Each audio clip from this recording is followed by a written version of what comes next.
சிலுவையில் இயேசு மறைஞ்சாரு, மக்கள் சித்தமெல்லாம் வந்து நிறைஞ்சாரு.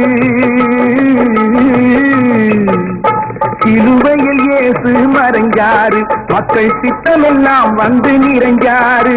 குண்டுகள் போட்டு துளைச்சாங்க, ஆனா காந்தியும் லிங்கனும் நினைச்சாங்க. சந்தன பெட்டியில் உறங்குகிறார் அண்ணா அண்ணா. சந்தன பெட்டியில் உறங்குகிறார் அண்ணா, சரித்திர புகழுடன் விளங்குகிறார். எதையும் தாங்கும் இதயம் கொண்டு அண்ணன் எங்களை வாழ்ந்திடச் சொன்னதுண்டு. அண்ணன் அன்று நல்ல நல்ல கருத்து அழகு தமிழில் சொல்லி சொல்லி கொடுத்து வளர்ந்த பிள்ளையடா, அதனால் தோல்வி இல்லையடா. நான் செத்து பொழைச்சவன்டா, எவனை